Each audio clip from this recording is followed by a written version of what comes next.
Good evening. So we are on the journey of procedure for civil trial. हमने अपनी सारी की सारी पहले के लेक्चर्स में आपको पेटिशन फाइल करने से लेकर प्लेट फाइल करने से लेकर जजमेंट तक सारी चीज़ें 1 by 1 बताई हैं, जिसमें हमने ऑर्डर 1 to ऑर्डर 20 CPC के बारे में डिटेल में बताया, उसके इम्पोर्टेंट रूल्स और क्या क्या रूल्स बहुत वाइटल हैं अंडरस्टैंड करने के लिए भी और प्रोसीजर के लिए भी, प्रैक्टिस के लिए भी और जुडिशरी के लिए भी, ये बताया। ऑर्डर 20 में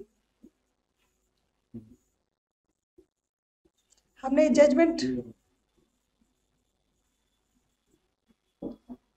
पर डिस्कशन किया और देखा कि जजमेंट और डिक्री में क्या फ़र्क है और जजमेंट में क्या क्या चीज़ें इंक्लूड होनी चाहिए, डिक्री में क्या क्या चीज़ें इंक्लूड होती हैं।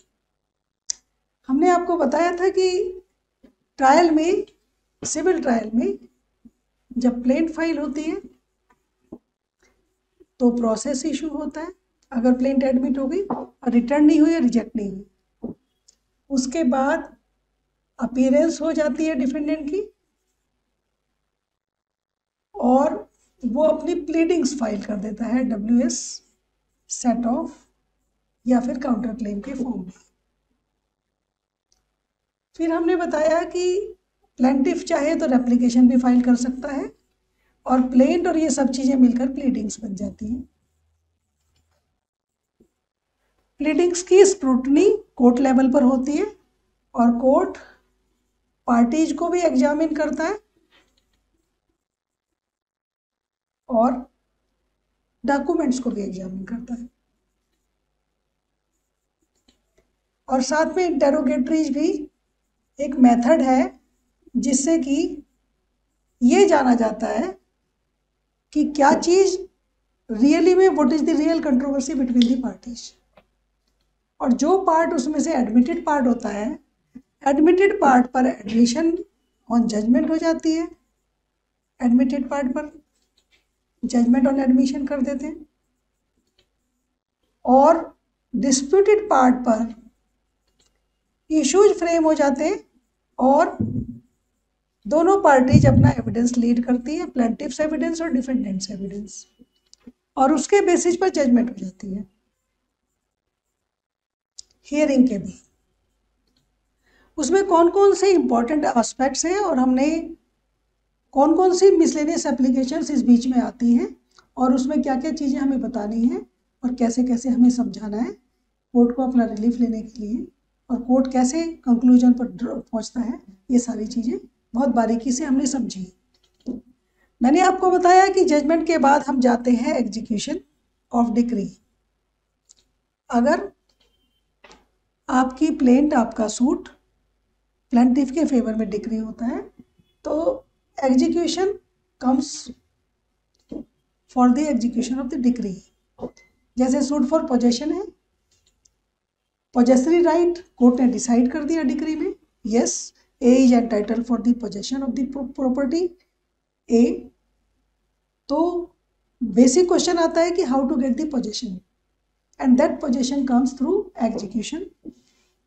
Similarly in a money suit, if the court comes to the conclusion that plaintiff is entitled for particular amount and decree is passed along with the interest, then execution में how to recover the money। मैंने आपको साथ में ये भी बताया था कि जब हम कुछ ऐसे सूट हैं जिनमें प्रिलिमिनरी डिक्री पास होती है और फाइनल डिग्री बाद में पास होती है, जैसे कि पार्टीशन का सूट, क्योंकि पार्टीशन के सूट में ये तो बता दिया जाता है कि शेयर किस किस को कितना मिलेगा, लेकिन शेयर डिमार्केट कैसे होगा, प्रॉपर्टी का कौन सा पोर्शन किसको मिलेगा, इसके लिए फाइनल डिग्री पास होती है। इसी तरह स्पेसिफिक परफॉर्मेंस अगर होता है तो मान लीजिए कि सेल डीड होनी है तो पैसे कौन कब देगा, कैसे देगा और सेल डीड कैसे एग्जीक्यूट होगी, उसके लिए भी हमें डिग्री पास होने के बाद भी करना पड़ता है। ये इसके कुछ पोर्शंस एग्जीक्यूशन में भी होते हैं। एग्जीक्यूशन ऑर्डर 21 से कंट्रोल्ड है और जितना प्रोसीजर प्लेंट फाइल होने से जजमेंट तक जाते हैं, उससे कहीं ज़्यादा प्रोसीजर डिग्री को एग्जीक्यूट करने के लिए है। This is the lengthiest order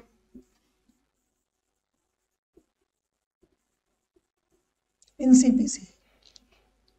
और इस ऑर्डर 21 को एग्जीक्यूशन को हम इस लेक्चर में नहीं करेंगे, इसको हम लास्ट में लेंगे।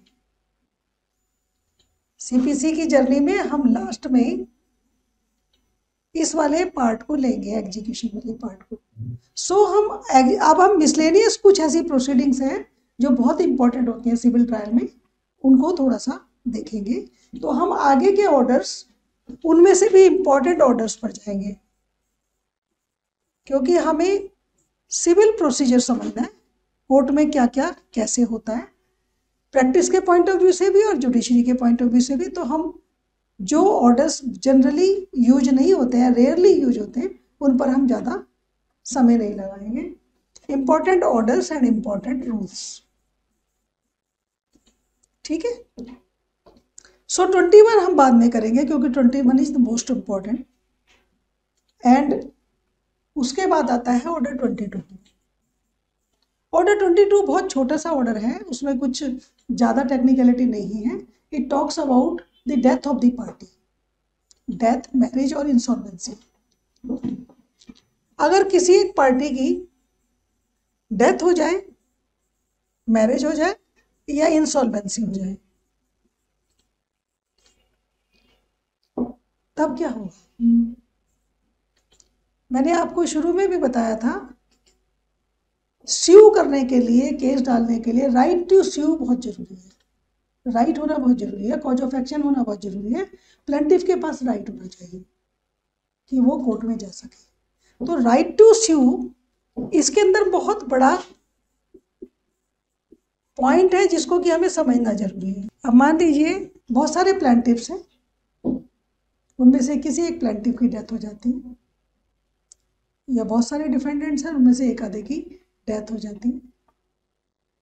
तो राइट टू स्यू अगर सरवाइव कर रहा है तो किसी की डेथ से वो सूट खत्म नहीं होगा। सूट खत्म होने को कहते हैं अबेट होना। अगर प्लेंटिफ सोल है, सोल प्लेंटिफ है और उसकी डेथ हो जाती है और राइट टू स्यू सरवाइव कर रहा है, तो उसके लीगल रिप्रेजेंटेटिव सूट को आगे बढ़ा सकते हैं, कंटिन्यू करेंगे सूट को, राइट। लीगल रिप्रेजेंटेटिव सूट को आगे चलाएंगे, यानी सूट बंद नहीं होगा, क्लोज नहीं होगा, कोर्ट की हियरिंग, कोर्ट केस क्लोज नहीं होगा, उसके लीगल रिप्रेजेंटेटिव आगे चला सकते हैं, लेकिन only if right to sue survives. अगर प्लेंटिफ की डेथ हो गई या प्लेंटिफ्स की किसी की डेथ हो गई और right to sue does not survive, then suit can not proceed further.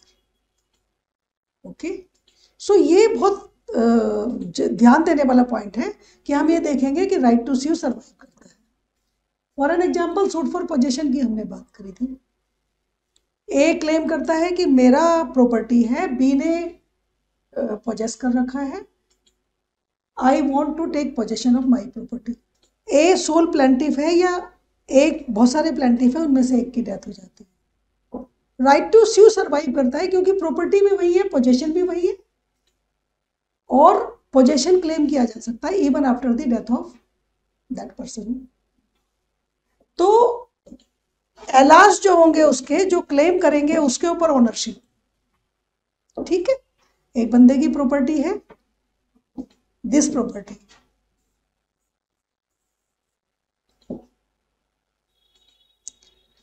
अब ये प्रॉपर्टी एक्स की डेथ के बाद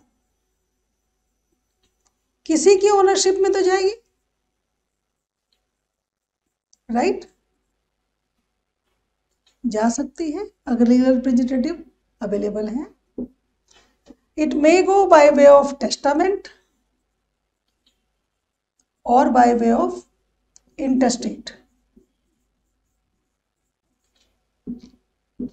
यानी कि इंटेस्टेट वंश के हिसाब से, हेरिडिटरी के हिसाब से और टेस्टामेंट का मतलब है विल, डॉक्यूमेंट। एक बंदा मरने से पहले लिख के जा सकता है कि मेरी प्रॉपर्टी का हक किस किस का है मेरी प्रॉपर्टी पर, और नहीं अगर वो विल लिखता है तो उसके वंशज को, उसके जो डिसेंडेंट है उनको जाएगा। तो इस प्रॉपर्टी पर जो ऑनरशिप राइट है, पोजेसरी राइट है, जिसके लिए उसने सूट डाला था, पोजेसरी राइट सरवाइव करता है। किसी बी ने पोजेशन ले रखा है उसकी प्रॉपर्टी का और ए ने सूट डाला है, तो उसकी डेथ से right to take possession survive करता है। इसे कहते हैं राइट टू स्यू सरवाइव करना। तो क्या होगा, जो उसके हकदार है उस प्रॉपर्टी का, वो आगे एक एप्लीकेशन लगाएगा एलआरस, उसे कहते हैं लीगल रिप्रेजेंटेटिव, जो इसको रिप्रेजेंट कर रहे हैं एक्स को, एक्स की डेथ के बाद उसके लीगल रिप्रेजेंटेटिव जो उसको रिप्रेजेंट कर रहे हैं। तो legal representative will come at the place of the plaintiff और डिफेंडेंट, जिसके से पोजीशन ले रहे हैं, जो क्लेम कर रहा है कि नहीं ये पोजीशन के लायक नहीं है, मैं ही ओनर हूं या मैंने, मेरे पास राइट टू पोजीशन है, तो उसके भी अगर डेथ होती है, प्लेंटिफ की हो या डिफेंडेंट की हो या वन ऑफ द प्लेंटिफ और डिफेंडेंट की हो, राइट टू स्यू सर्वाइव कर रहा है तो सूट प्रोसीड करेगा और एलार्स वुड बी इम्प्लीटेड। इसे कहते हैं इम्प्लीडमेंट of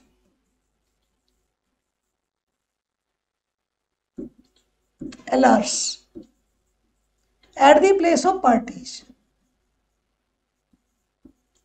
place of party who dies. Okay, so order 20 talks about this aspect. इसमें सिर्फ दो ही रूल इंपॉर्टेंट है, एक रूल 3, एक रूल 4। आगे के रूल भी इंपॉर्टेंट है, लेकिन उनको उसी चीज को थोड़ा समझने में है कि अगर प्लेंटिफ की जगह कंपनी है तो कैसे सर्वाइव करेगा, एलआर्स कैसे करे जाएंगे, वो थोड़ा सा आगे डिटेल है। बट बेसिकली हम रूल 3 और रूल 4 को समझते हैं।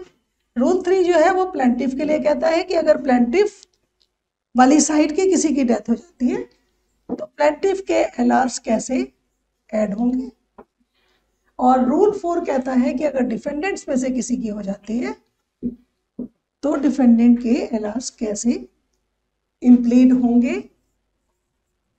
ये जो इम्प्लीडमेंट है ये बाय वे ऑफ एप्लीकेशन होगी।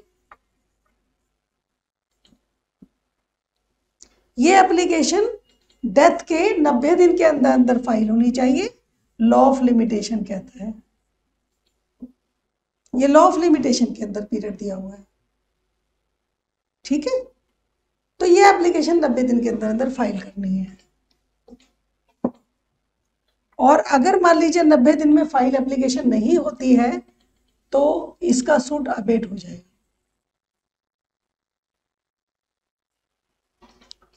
ठीक है। अगर अबेट हो गया और उसके बाद भी कोई एलआर आके कहता है कि मैं नहीं लगा सका 90 दिन में, तो वो अबेटमेंट को सेटासाइड करने के लिए एप्लीकेशन लगा सकता है, और वो 60 दिन के अंदर लगा सकते हो। तो जो प्रैक्टिस में है और जो इवन जुडिशरी में दे रहे हैं उनके लिए बहुत जरूरी है ये जानना कि हमें एप्लीकेशन क्या करनी है, एप्लीकेशन में हमें क्या क्या चीजें डालनी है, और एप्लीकेशन का पीरियड क्या है, लिमिटेशन क्या है, क्योंकि लिमिटेशन पीरियड के अंदर अंदर उसे अपना काम एक्शन लेना पड़ेगा, राइट। तो ये चीजें बहुत नोट करने वाली हैं, इसको ध्यान देंगे। आपको याद होगा order 1 talks about meme of parties. हमने जब शुरू किया था अपने इस जर्नी को सिविल ट्रायल की, तो ऑर्डर 1 जो है वो पार्टीज के बारे में बात करता है, इसीलिए ऑर्डर 22 पार्टी से शुरू हो जाता है दोबारा से। जो मिसलेनियस ऑर्डर्स हैं, मिसलेनियस प्रोसीडिंग्स हैं, वो सिविल में वहीं से शुरू हो जाती है। अब ऑर्डर 23 पर जाएंगे हम। Order 23 talks about withdrawal of the suit और सेटलमेंट एंड कंप्रोमाइज।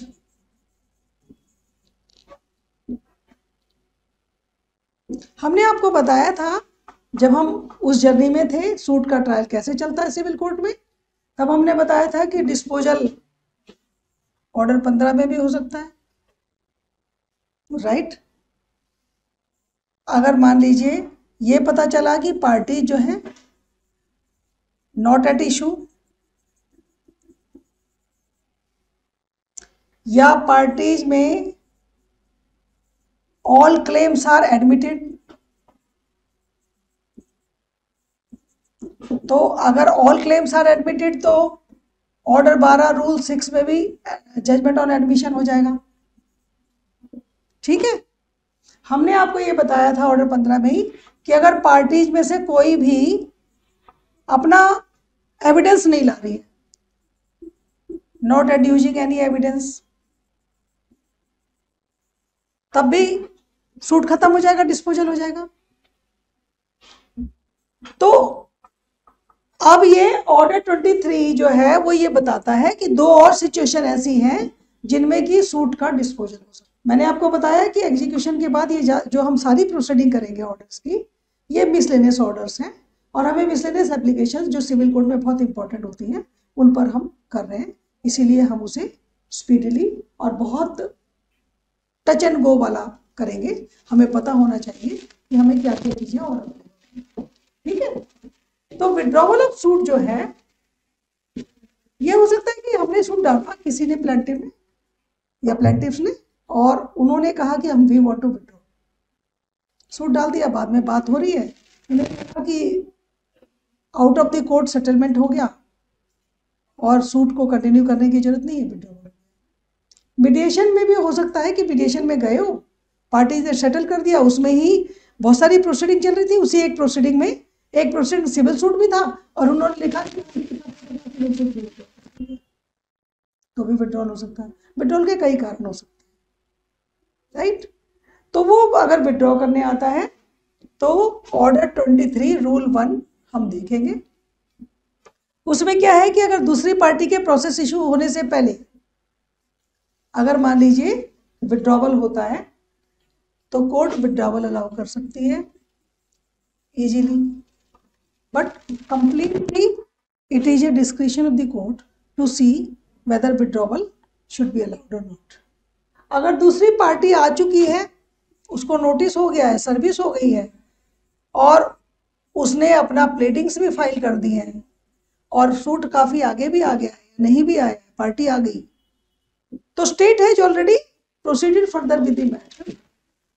दूसरी पार्टी भी ऑलरेडी अपना स्टेप ले चुकी है, तो उसमें नोटिस जाना जरूरी है विड्रॉवल के लिए, और दूसरी पार्टी का नो ऑब्जेक्शन भी जरूरी है, और उसमें हैवी कॉस्ट भी लग सकती है, और taking consuming time of the court, state की मशीनरी को करने के लिए कॉस्ट भी पे करनी पड़ सकती है, राइट। अब एक रूल 3 है जो कंप्रोमाइज की बात करता है। मान लीजिए पार्टी का सेटलमेंट हो गया और पार्टी कहना चाहती है कि हमारा सेटलमेंट हो गया, तो वो ये भी कर सकते हैं कि सेटलमेंट रिकॉर्ड करा के विड्रॉ कर लें और डिस्पोजल कर लें इन टर्म्स ऑफ सेटलमेंट, और ये भी हो सकता है कि वो सिर्फ ये लिख दें कि हमारा क्योंकि सेटलमेंट हो गया है इसलिए हमारा सूट अलाउ। उसमें कभी कभी पार्टी ये भी कर सकती है कि उनका जो सेटलमेंट हुआ है उसको भी पार्ट ऑफ द डिक्री बनाए, कि जो हमारा मीमो ऑफ सेटलमेंट है इसको भी it is a part of the decree, जो हमारी टर्म्स डिसाइड हुई है that would be A part of decree, okay. तो ऐसी सिचुएशन में ये सेटलमेंट ऑब्लिक कंप्रोमाइज से भी सूट का डिस्पोजल हो जाएगा, ठीक है। Order 24 talks about only minor thing relating to payment into court। बहुत बार ऐसा होता है कि कोई सेटलमेंट हुआ या कुछ हुआ है तो पेमेंट कोर्ट में करनी है, तो इसमें कोई ऐसी खास इशू नहीं है, ना ही खास कोई ऐसा विषय है जिसको कि हमें डिस्कस करने की जरूरत है। ऑर्डर 25 सिक्योरिटी फॉर पोस्ट का, कोई कॉस्ट लगी है उसके लिए सिक्योरिटी मांग सकता है, राइट। अब हम जाएंगे ऑर्डर 26 पर। ऑर्डर 26, ऑर्डर 26 भी एक इम्पॉर्टेंट ऑर्डर है जिसमें कई स्टेप्स हैं जो हमें याद रखने वाले हैं। इसमें एक खास रूल जो है, जो हमारे प्रैक्टिस के पॉइंट ऑफ व्यू से जरूरी है, वो है rule 9। Commission for local inspection.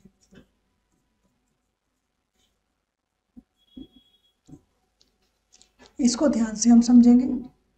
Order 26 rule 9 CBC. अब मान लीजिए किसी ने सूट लगाया है कि मिस्टर ए या मिस्टर बी मेरे मकान पर अनऑथराइज्ड कंस्ट्रक्शन या अपने मकान पर कर रहे हैं जो मेरे एरिया को अफेक्ट, तो उसके साथ साथ वो और उसे रोका जाएगा। इमीडिएट रोकने की जरूरत है। तो रोकने के लिए ऑर्डर 39 रूल 1 एंड 2 लगाए।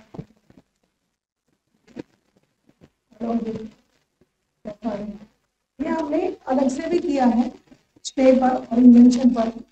इस पर हमने काफी डिटेल में अलग से भी लेक्चर किया है प्रीवियस लेक्चर्स में।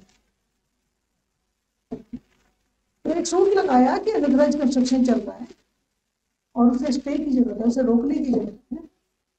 अब ये देखना है कि एक्सटेंट क्या है अनऑथराइज्ड कंस्ट्रक्शन की।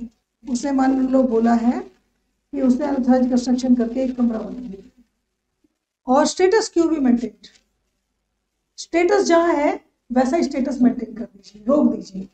अब मान लीजिए स्टेटस क्यू की रिक्वेस्ट होती है कि इसको एकदम से रोक दिया जाए, जहां पे जैसा है वैसा के वैसा रखा जाए। तो स्टेटस को असर्टेन करने के लिए कि वाकई जो ये कह रहे हैं कि एक कमरा बना लिया है, अब मान लीजिए वो पार्टी कह रही है कमरा बना लिया है और वहां पे कुछ भी बना हुआ नहीं था और कोर्ट ने स्टेटस कर दिया उसकी स्टेटमेंट पर कि हाँ एक कमरा बना लिया, तो बाद में वो आराम से एक कमरा बना सकता है, क्योंकि वो ये कहेगा कि भाई एक कमरे की बात हमने पहले ही कर रखी है। तो कभी कभी दूसरी पार्टी बोलेगी कि वहां तो कुछ भी नहीं है, एक ईंट भी नहीं लगी हुई है, झूठ बोल रहा है कि अनऑथराइज्ड कंस्ट्रक्शन चल रही है, या वो मेरे एरिया में घुसा हुआ है, वहाँ घुसा ही नहीं है, मेरा यहाँ तक का एरिया, मैं अपने एरिया में ही काम कर रहा हूँ, उस एरिया में जा ही नहीं रहा हूँ। तो लोकल इंस्पेक्शन बहुत जरूरी हो जाता है कभी कभी स्टेटस सर्टेन करने के लिए कि एरिया में लोकल स्टेटस क्या है सब्जेक्ट मैटर का। इसलिए मैंने बताया कि जो प्रैक्टिस पॉइंट ऑफ व्यू से या जुडिशरी के पॉइंट ऑफ व्यू से भी ये बहुत इंपॉर्टेंट रूल है, मिसलेनियस है, जो लोकल प्लेस की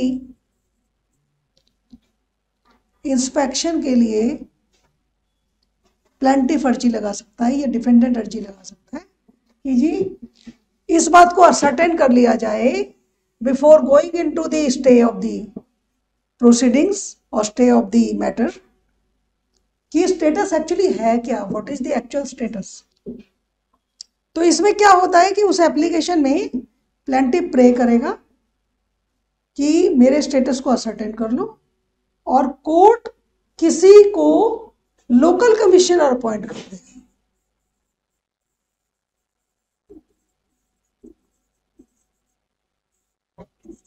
ये जो रूल है this is relating to appointment of local commissioner to ascertain the status.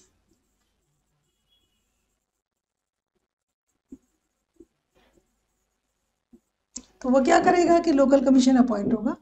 This local commission can be appointed at the cost of applicant जो एप्लीकेशन लगा रहा है। जब हम ड्राफ्टिंग कराएंगे तो हम ये मिसलेनियस एप्लीकेशंस की ड्राफ्टिंग भी बताएंगे और उसमें क्या क्या इंग्रेडिएंट चाहिए, कैसे आपको लिखना है, ये सब भी बताएंगे। तो वो मिसलेनियस एप्लीकेशंस और प्लेंट की ड्राफ्टिंग के पोर्शन में हम ड्राफ्टिंग वाले लेक्चर में करेंगे। तो ये असर्टेन करना है स्टेटस, इसको एप्लीकेशन लगाएगा, राइट। अब वो एप्लीकेशन में ये भी हो सकता है कि जो एप्लीकेशन लगा रहा है बंदा और दूसरी जो पार्टी है वो पार्टी उसको डिस्प्यूट कर रही है कि बिना बात के बातें कर रहे हैं, वहाँ पे कुछ भी नहीं हो रहा है। तो जो वो प्रीमाइसिस दे रहा है, जो स्टेटमेंट दे रहा है, उसको डिस्प्यूट कर सकता है दूसरा बंदा।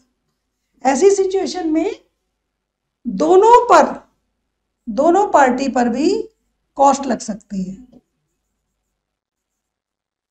कि दोनों पार्टीज बियर करेंगी कॉस्ट, ये जो कह रहा है वो दिखाने के लिए और तुम जो डिस्प्यूट कर रहे हो उसके लिए। अगर वो कहता कि ये सो के ये कह रहा है कि वहां पे कंस्ट्रक्शन हो रही है और कंस्ट्रक्शन का एक्सटेंट पता करना है, तो कॉस्ट लगेगी उस पर जो कह रहा है। लेकिन अगर हो रहा है नहीं हो रहा है उसको भी डिस्प्यूट कर रही है दूसरी पार्टी, तो उसके लिए भी उसको भी कॉस्ट बियर करनी पड़ सकती है। तो that depends on the court to decide in the given facts and circumstances कि लोकल कमीशन जो अपॉइंट होगा उसका खर्चा पानी, उसकी जो कॉस्ट है वो कौन सी पार्टी देगी और कितनी देगी। सो ये एक इम्पॉर्टेंट रूल है जो ऑर्डर 26 में हमें जानना है। हम इसके बाद आगे चलेंगे अपने नेक्स्ट लेक्चर में। आज के लिए ये जो इम्पोर्टेंट रूल्स थे और इम्पोर्टेंट ऑर्डर्स थे ये हमने बताए।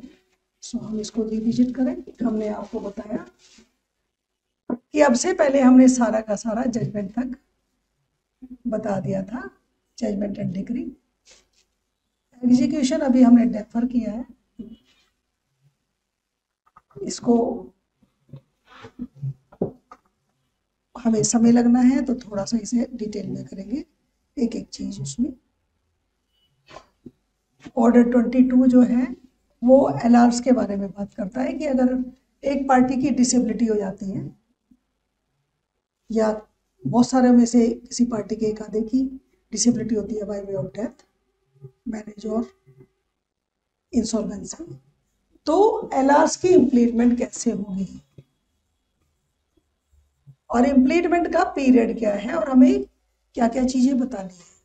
हमें बताना right to sue survives and ये उसका एलआर है ऑथोराइज्ड, राइट। इसमें rule 2 and rule 3 and 4 important है। 3 एंड 4 ज्यादा इंपॉर्टेंट है।